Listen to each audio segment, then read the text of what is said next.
하나님께서 오늘 우리에게 주시는 말씀을 함께 보도록 하겠습니다. 오늘의 말씀은 사도행전 1장 4절 5절입니다. 사도행전 1장 4절과 5절입니다. 네, 함께 하나님 말씀을 받들어 읽겠습니다. 사도와 함께 모이사 그들에게 분부하여 이르시되 예루살렘을 떠나지 말고 내게서 들은 바 아버지께서 약속하신 것을 기다리라. 요한은 물로 세례를 베풀었으나 너희는 몇 날이 못 되어 성령으로 세례를 받으리라 하셨느니라. 아멘. 인간은 좀 조급한 것이 사실이죠. 특히 우리 대한민국 백성들은 상당히 조급함이 있습니다. 그래서 뭐든지 좀 빨리빨리 되지 않으면 힘들어하죠. 아마 여러분이 해외에 나가보시면 알겠지만 우리 대한민국처럼 모든 것이 빨리빨리 되는 나라도 없을 겁니다. 관공서에 가서 무언가 도움을 요청해도요, 한국에서는 쉽게 바로바로 뭔가 처리가 됩니다. 그러나 외국의 경우에 있어서는 그런 일들이 찾아보기 참 어려워요. 96년에 제가 1월에 독일에 가서 이 호텔에서 이렇게 나가다가 유리가 너무 깨끗한 거예요. 유리가 너무 깨끗해서 없는 줄 알고 이렇게 지나가다가 그대로 그냥 받았습니다. 유리 받으면서 안경이 깨졌어요.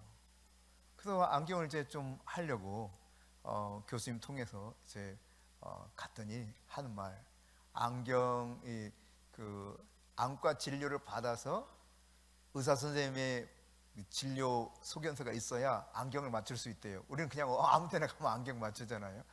의사의 소견이 있어야 된대. 그런데 의사를 만나려면 일주일 전에 예약을 해야 된대요. 그런 다음 이 소견서를 가지고 다시 또 안경을 해달라고 해도 안경점에서 일주일 기다려야 된대요. 다시 말해 불가능한 이야기입니다. 이미 그러고 나면 뭐 다른 도시 가 있고 다른 나라 가 있는 거죠. 다행히 혹시 몰라서 예전에 썼던 안경을 가지고 간 게 있었어요. 그래서 제가 그동안 그 당시에 마무리 잘 할 수 있었는데요. 우리나라에서 이 인터넷을 쭉 사용하다가 예를 들어 미국에만 가더라도 인터넷 속도가 현저하게 떨어집니다. 또 인터넷이 안 되는 곳이 많습니다. 우리는 산에 올라가도 다 인터넷이 터지잖아요. 근데 미국 같은 경우는 산에 높은 데 가면은 인터넷이 안 돼요. 내비게이션이 그러니까 알아서 또 안 됩니다. 그럼 어디로 가야 될지 모르는 상황도 발생해요. 그럼 우리나라는 뭐든지 다 빨리빨리 잘 됩니다. 근데 아마 성경 안에서도 이런 인간의 조급증들이 있지 않았을까라는 생각을 해봅니다. 예수님의 부활을 목격했던 사람들이 많았었죠. 제자들뿐만 아니라 고린도전서 15장에 보면은 500여 명의 형제들이 일시에 예수님의 부활하신 모습을 목격했다 했습니다. 거기 형제라 이렇게 표현했으니까 아마 자매도 있었을 거고 아이들도 있지 않았겠습니까? 그러면 그냥 성경상의 표현은 500의 형제라고 되어 있지만은 아마도 1500에서 2000명 정도 사람들은 예수님의 부활하신 모습을 직접 목격했을 겁니다. 예수님께서 부활하시고 승천하시기 직전에 오늘 말씀 통해서 우리가 보는 것처럼 제자들에게 말씀하셨죠. 예루살렘을 떠나지 말고 여기 머물러 있어라. 이 성에 아버지의 약속하신 것이 너에게 임할 때까지 이 성에 머물러 있어라. 요한은 물로 세례를 줬지만 몇 날이 못 되어서 너희들은 성령으로 세례를 받으리라. 이처럼 말씀하셨거든요. 그리고 이제 성령이 너희에게 임하시면 너희가 권능을 받고 예루살렘과 온 유대와 사마리아 땅끝까지 이르러 내 증인이 되리라. 이와 같은 말씀을 하셨는데, 그러나 이 말씀을 온전하게 믿고 기다린 사람들은 그다지 많지 않았습니다. 여러분, 믿음이라고 하는 것은 성령의 선물이죠. 하나님께서 은혜의 선물로 우리에게 믿음을 주십니다. 그뿐만 아니라 이 믿음이라고 하는 것은 성령의 열매이기도 합니다. 갈라디아서 5장 22절 23절에 보면 바로 이 열매가 성령의 열매가 믿음이라고 하는 사실을 또한 우리가 알 수 있죠. 그러니까 믿음은 하나님이 우리에게 선물로 주시는 거예요. 선물로 우리에게 임합니다. 근데 이 믿음이라고 하는 것을 우리가 사용해서 우리의 삶의 열매를 나타나게 하는 것이죠. 열매가 드러나기 시작합니다. 지난주 일부 예배 시간에 참석하신 분들은 함께 말씀을 나눴었는데 우리가요 인생을 살아가면서 필요로 하는 것이 얼마나 많습니까?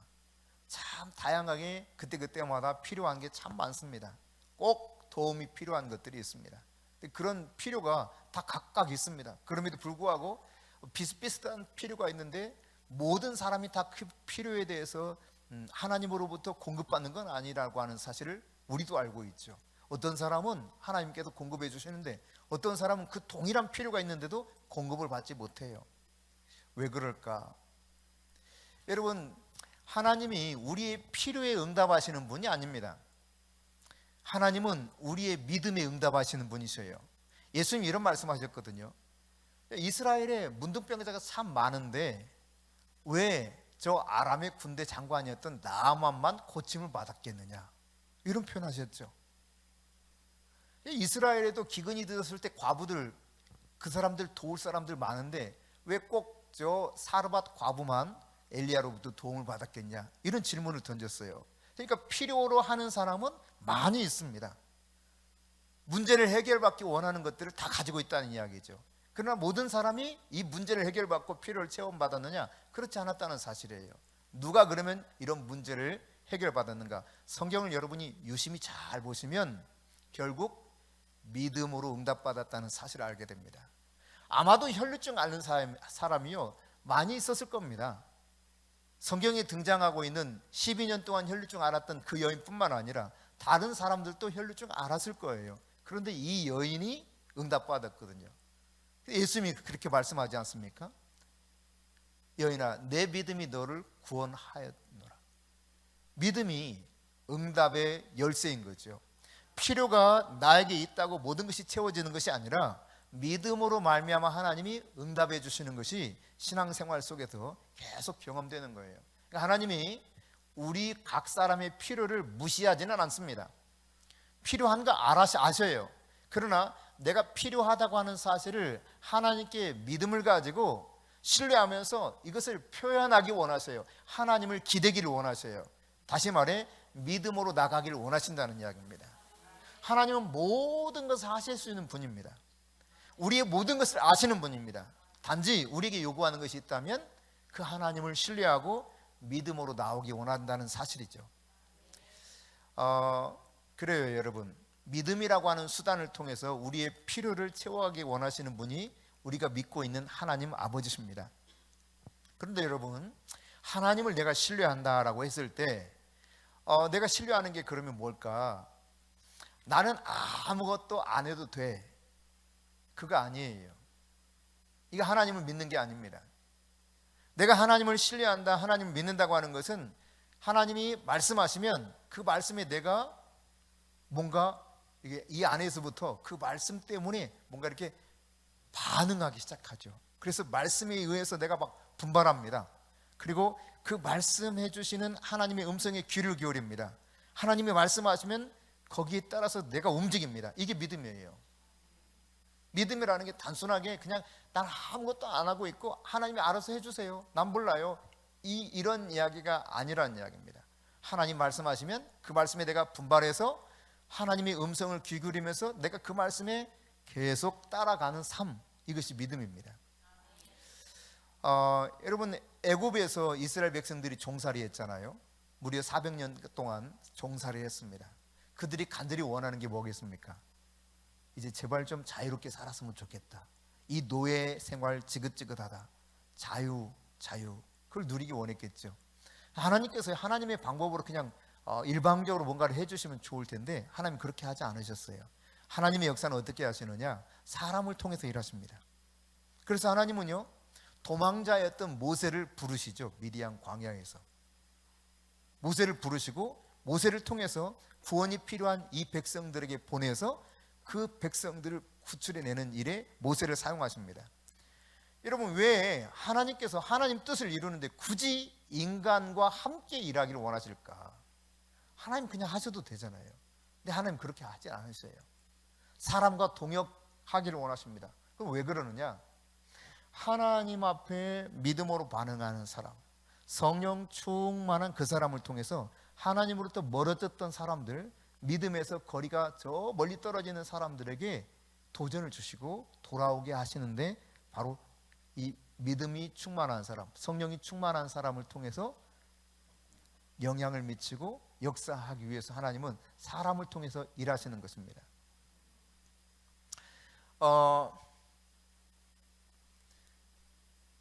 우리가 하나님께 어떻게 응답해야 되는가? 하나님이 말씀하실 때 예, 제가 그렇게 하겠습니다, 이렇게 응답하고 하나님과 동역자가 되면 하나님은 우리를 통해서 사람들을 변화시키기 시작해요. 나에게 응답하실 뿐만 아니라, 나를 통해 일하실 뿐만 아니라, 나와 함께 하시는 하나님을 통해서 다른 영혼들을 변화시킵니다. 와, 진짜 하나님 살아계시는구나, 저 속에도 일하고 계시는구나, 저 사람 보니까 하나님 살아계신다 라고 알 수 있게 만들어서 하나님께로 돌아오게 하는 통로로 우리를 사용하시거든요. 그러니까 우리가 하나님께 예스 할 수 있어야 돼요. 하나님이 모세를 부르셨잖아요. 그러나 모세가 어떻게 합니까? 하나님 말씀 웬만하면 그거 하나님과 더 이상 엮이기 원치 않았어요. 그렇게 하려고 했다가 과거 40살 되었을 때 그가 혼쭐 났었잖아요. 그 기억도 또렷할 뿐만 아니라 더 이상 이런 지긋지긋한 일, 내가 그렇게 어려움을 당했던 이 일에 나는 다시 엮이기 싫어, 이런 마음이 모세에게 강했습니다. 모세는 하나님이 불러서 그 일을 시킴에도 불구하고 나는 그거 원하지 않는다는 마음이 너무 강했어요. 우리가 그렇습니다, 여러분. 하나님이 나를 불러서 무언가를 말씀하시고 행하게 하실 때, 하나님 근데 왜 제가 해야 돼요? 왜 내가 꼭 해야 되냐고요. 다른 사람 많잖아요. 여유 있고 좀 할 만한 사람도 많은데 하필이면 왜 나냐고요. 이렇게 우리 질문할 수 있거든요. 모세가 그랬습니다. 여러분, 모세는 도망자잖아요. 40년 동안 이제 완전히 다 모든 걸 포기하고 그냥 인생 끝자락에 있는 듯한 삶을 살아가고 있는 때입니다. 근데 하나님이 모세를 부르시거든요. 갖가지 변명을 다 늘어놓지 않습니까? 내가 지금 어떤 존재인지 아시죠? 하나님 지금 알고 그러시는 거죠? 나 못해요. 저 가서 사람들에게 뭐라고 말할지도 몰라요. 저 말 잘 못하는 거 아시잖아요. 계속 하나님의 부르심에 응답하지 못할 만한 상황이 뭔가를 자꾸 이야기하는 거예요. 여러분, 이런 모세의 변명, 모세가 하지 않으려고 했을 때 하나님이 어떻게 하시는가를 여러분 보실 수 있기를 바랍니다. 자, 출애굽기 4장 11절 12절입니다. 같이 읽습니다. 여호와께서 그에게 이르시되 누가 사람의 입을 지었느냐? 누가 말 못하는 자나 못 듣는 자나 눈 밝은 자나 명인이 되게 하느냐? 나 여호와가 아니냐? 이제 가라. 내가 내 입과 함께 있어서 할 말을 가르치리라. 여러분, 말 못하는 사람도 맹인도 누가 만들었냐는 거예요. 나다, 이렇게 말씀하세요. 환희 크루소비, 그가 비록 의사가 실수해서 눈이 상해서 더 이상 볼 수 없는 맹인이 됐지만 그 모든 일 속에서도 하나님은 여전히 함께하고 있었거든요. 가라, 너에게 말 못하는 거 나도 알아, 이런 겁니다. 여러분, 우리가 모세처럼 자꾸 변명하려고 해요. 하나님이 나에게 감당할 수 없는 일을 맡길 때가 많거든요. 실제로 불가능한 일입니다. 모세가, 여러분 생각해 보세요.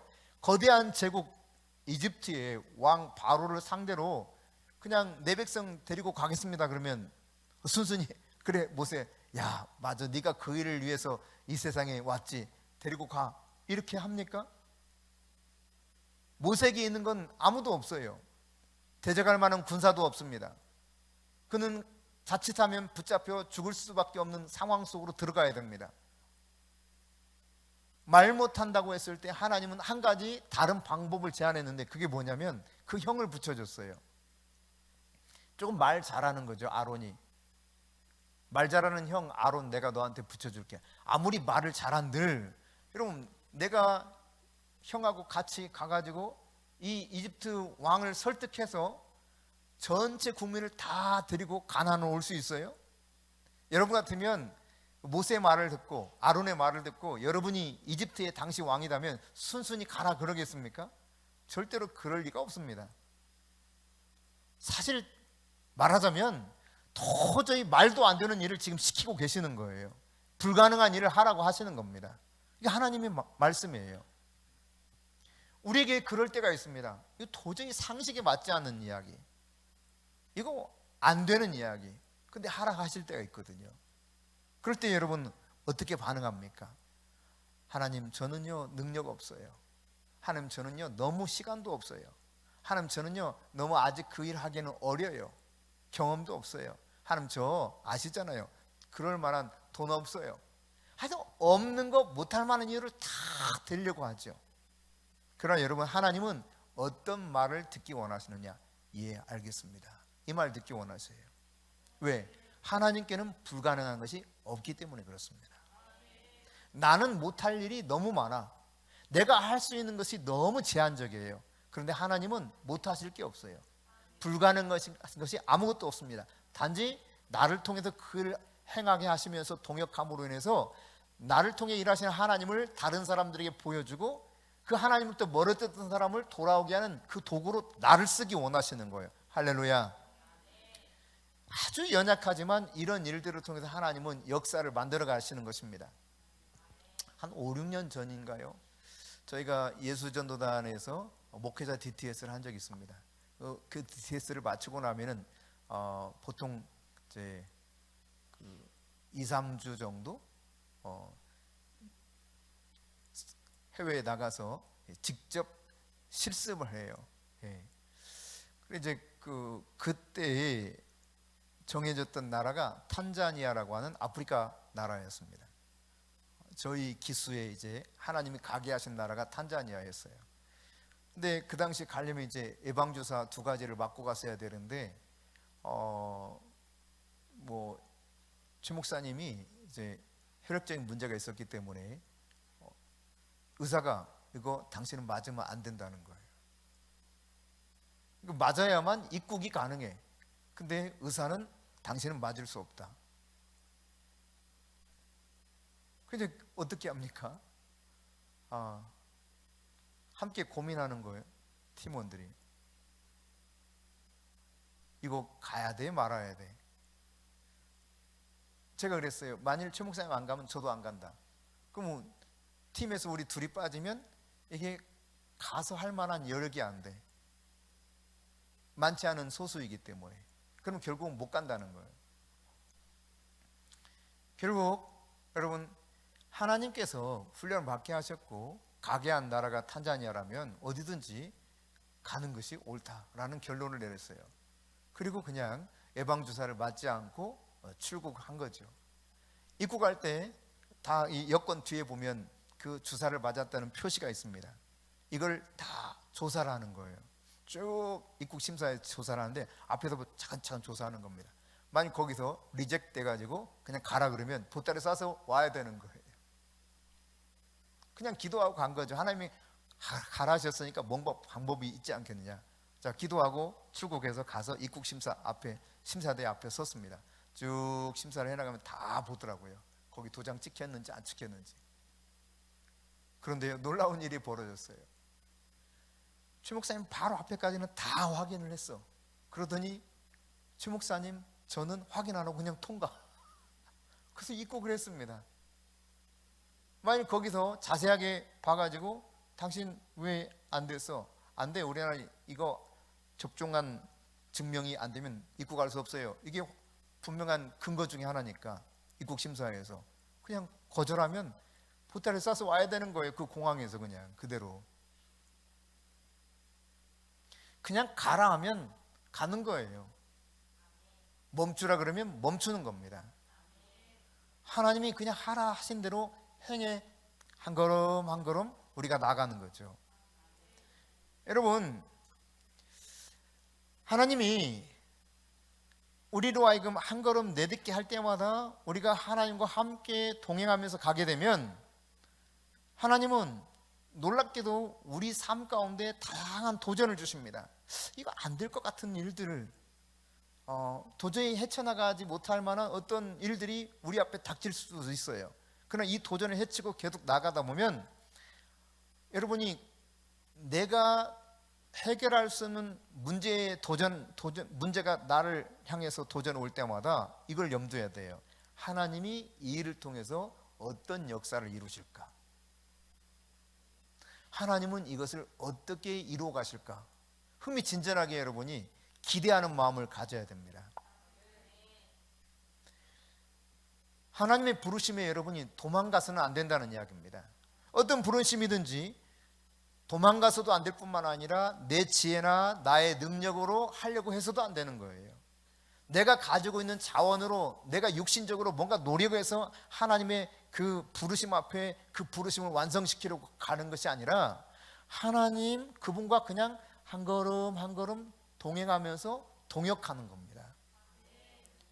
그러면 하나님이 그 일을 할 수 있도록 우리에게 힘과 능력과 지혜를 부여해 주셔요.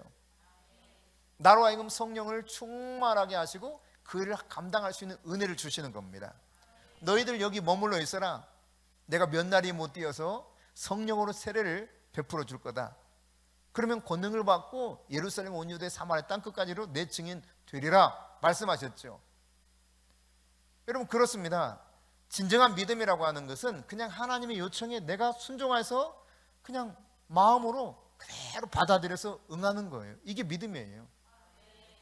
아주 단순합니다. 그냥 단순하게 순종하는 겁니다. 가라 그러면 가면 돼요. 멈추라 그러면 멈추는 겁니다.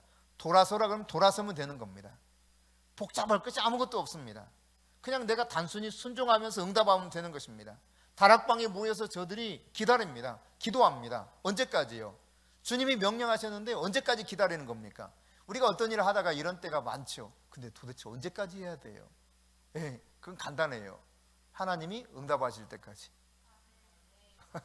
너무 단순해요. 하나님 응답할 때까지 하면 됩니다. 말씀하셨어요? 그럼 말씀하셨으니까 그분이 행하실 거고 우리는 그 말씀에 순종해서 그냥 단순하게 응하면 되는 거예요. 그러면 하나님이 그 다음 뭔가 개입하셔서 하나님이 일하실 텐데 그때까지 계속 하는 거죠. 하라는 대로. 그러다 보면 하나님이 역사하시는 겁니다. 여러분 믿음이라고 하는 것은 이처럼 아주 단순하게 하나님께 내 모든 것을 걸어버리는 거예요. 그냥 하나님께 거세요. 하나님께. 여러분의 인생을 하나님께 다 내어 맡기고 단순하게 그냥 송두리째 나를 맡기면서 걸어버리면 되는 겁니다. 어린아이 같은 신뢰가 우리에게 요구되죠. 애들을 보세요. 애들은요 너무 순수하거든요. 그냥 믿고 나가요. 어제 이제 우리 단체톡에 올라온 그 내용 중에 하나가 은별이 한별이가요 뭐라고 했더라? 내용 간단해. 하여튼 신부교회로 오세요. 하나님이 우리를 만드셨어요. 뭐 이런 걸 하나 적어놓고 거기 뭐 사탕 같은 걸 해가지고 말하자면 자기들이 포장을 한 거야. 그리고 그걸 가지고 길거리로 나가서 막 주는데 안 받더래 사람들이. 그 실망스럽죠. 근데 딱 한 사람이 받더래. 한 사람. 그러면서 묻더라는 겁니다. 근데 너희 교회가 어디야? 그러니까 신부교회 인터넷에서 치면요 나와요. 그랬다는 거예요. 그러면서 하는 말 실망스럽지만 결과는 실망스럽지만 매주 그렇게 나가겠다고 하더라는 겁니다. 그냥 하나님이 주신 감동에 따라서 애들이 순수하게 반응하는 거예요. 이게 믿음이에요. 믿음. 뭘 재지 않아요. 잴 필요도 없어요. 하라는 대로 그냥 하면 되는 겁니다. 애들이 얼마나 낙심됐겠어요. 다 나눠주려고 아무리 쫓아다녀도 딱 한 사람만 받아가. 아니 많이 받아가면 얼마나 좋아.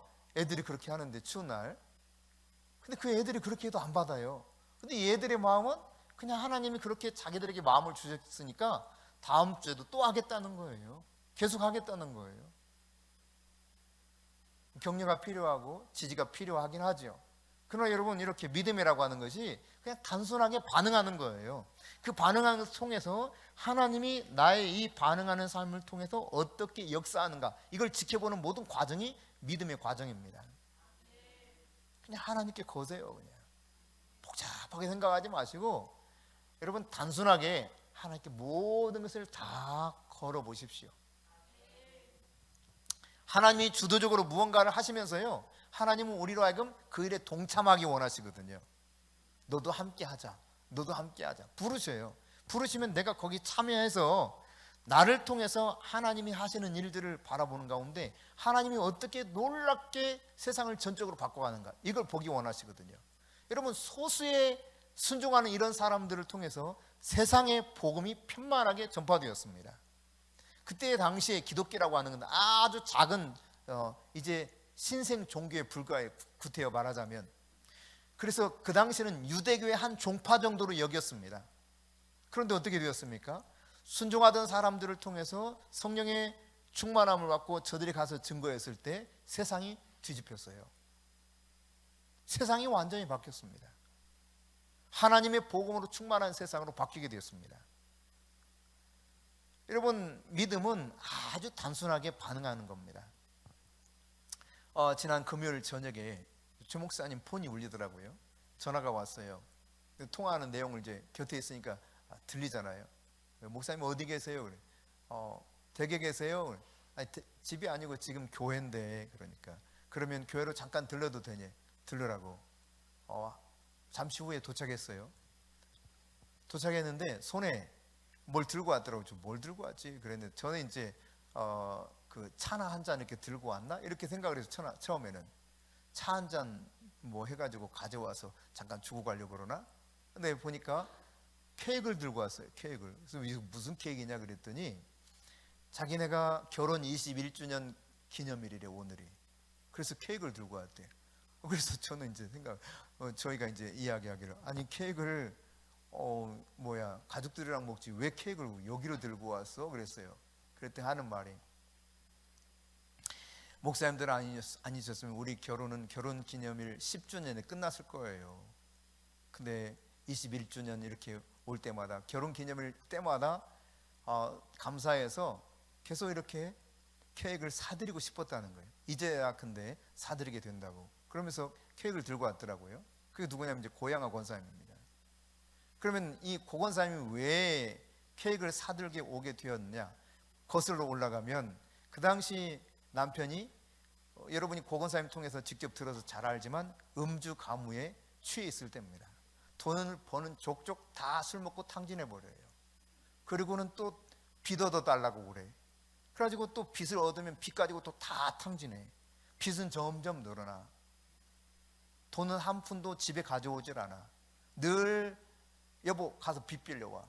그러면 또 가가지고 어쩔 수 없이 빚을 빌려고, 빚은 점점 늘어나고, 게다가 또 몸은 만신창이 돼가지고 온갖 종합병원이야. 일도 할 수 없어. 그러니까 가정에 대해서 전혀 책임감이 없이 사는 거예요.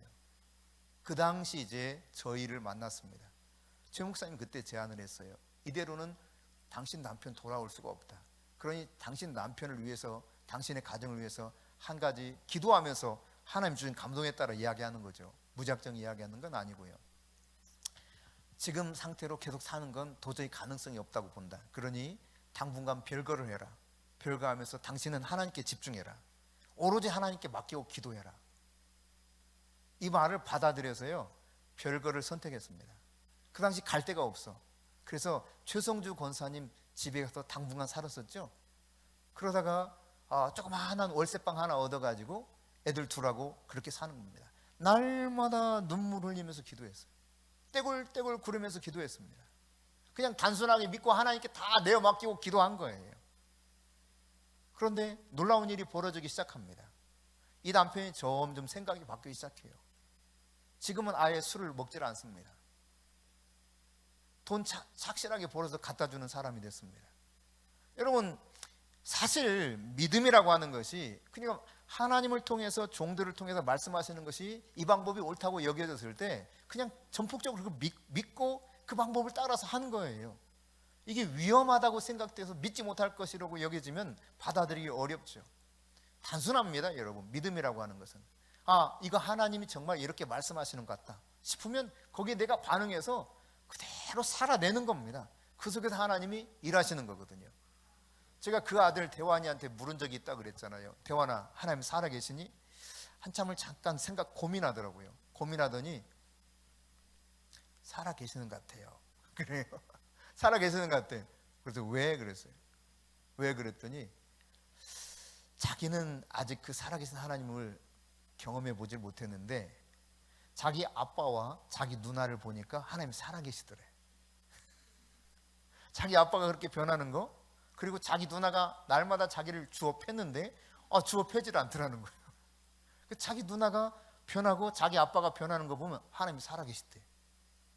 여러분, 그렇게 하나님께서 하나님이 살아계심을 하나하나 드러내시면서 하나님이 다른 사람도 하나님께로 돌아오게 만드는 거예요.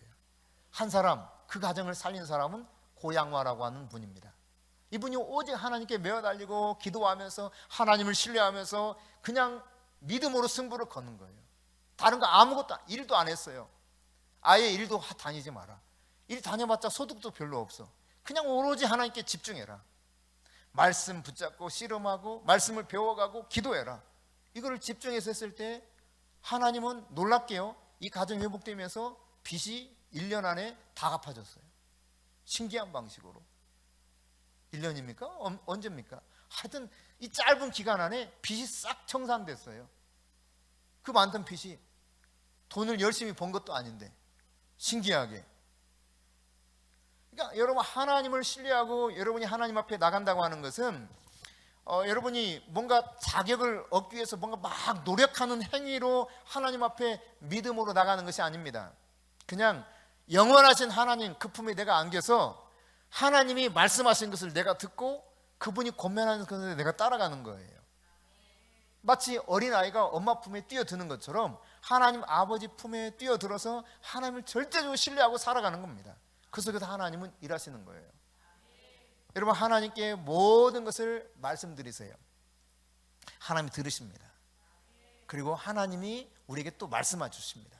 그럼 우리는 그 말씀을 듣고 그 말씀에 부응해서 응답적인 삶을 살아가면 신기한 방식으로 하나님께서 놀랍게 우리의 문제, 우리의 필요를 해결해 주시고 공급해 주신다는 사실이에요. 여러 차례 말씀드렸지만 저희 교회 건축 불가능했습니다. 우리 백동원 집사님이 함께 모였을 때 첫 번째로 이야기했어요. 모인 사람들 중에 첫 번째 이야기하더라고요. 목사님, 저는요 아무리 생각해봐도 교회 건축은 불가능입니다. 현실적으로 그것은 가능하지 않습니다. 맞는 말입니다. 그때 저희 출석 성도 23명 다 가난뱅이, 제가 너무 잘 알아요. 또 소득이 많은 사람도 없어. 그러니 불가능하죠. 모아는 돈 한 푼도 없어. 빚만 한 7천만 원, 8천만 원. 근데 어떻게 그게 가능합니까? 불가능하죠. 현실적으로 목사님 그건 불가능합니다. 맞다, 현실적으로 불가능하다. 근데 우리 기도하기로 했으니까 기도해봤냐 그랬더니 솔직히 기도는 안 해봤습니다 그러더라고요. 그러면 다 기도하기로 했으니까 기도한 사람들 이야기를 해보자. 그랬더니 결국은 다 한 사람은 자기는 뭐가 뭔지 잘 모르겠대요. 그리고 나머지 사람들은 동일하게 다 하는 말, 하나님이 하라 그러신다는 거예요. 저는 정말 하기 싫었습니다. 나는 안 한다 그랬어요. 무조건 안 한다, 나는 안 한다. 근데 하나님이 저도 기도하게 하셨고 우리 기도하자, 기도하게 하셨는데 3일째 되니까 하나님이 그러셔요. 저한테 너는 가만히 있다가 사람들 이야기를 다 들어보고 그 사람들을 통해서 하는 말이 내가 하는 말이니까 그 말에 따라 너는 결정해라. 그래서 제가 다 듣기로 결정했죠. 다 하나씩 다 이야기를 들어봤어요. 근데 하는 말이 환상으로 말씀으로 어떻게 저떻게 하나님이 하라 그러신다. 제가 최종적으로 말했죠. 나에게는 이렇게 말씀하셨는데 그럼 결국 하나님이 하라 그러시는 거네. 그럼 우리 하자. 그렇게 결정한 겁니다. 누가 특별히 도와주는 사람도 없고 모아놓은 돈도 없고 빚만 7, 8천만 원. 돈 있는 사람이 하나도 없어요. 뻔해. 좀 그래도 나이가 좀 이렇게 들고 여유가 있는 사람이 단 한 사람이 있었으면 얼마나 좋았을까. 어떤 분들이 그러더라고요. 목사님들이 목사님 누가 이렇게 많이 지원해 줬나 봐요. 모아놓은 돈이 좀 많이 있었나 봐요. 별별 이야기를 다 해요. 그래서 제가 아무것도 없었다고. 이게 사실 믿어지지 않죠. 저희도 마찬가지입니다. 그냥 하라 그러니까 하기로 결정한 겁니다. 그리고 이게 뚝딱뚝딱 3개월 보름 만에 다 돼버렸어요. 너무 신기하게. 도저히 안 된다고 생각했던 것들이 신기한 방식으로 그냥 여기 섰습니다.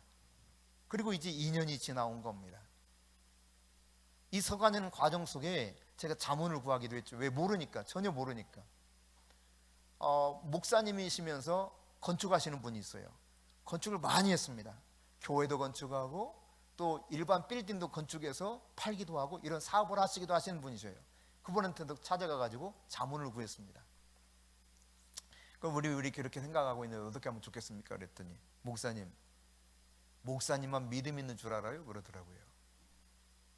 다 그렇게 시작했다가 다 교회 넘어가고 다 박살났어요. 제가 용기를 얻으러 갔다가 한 소리 듣고 왔어요.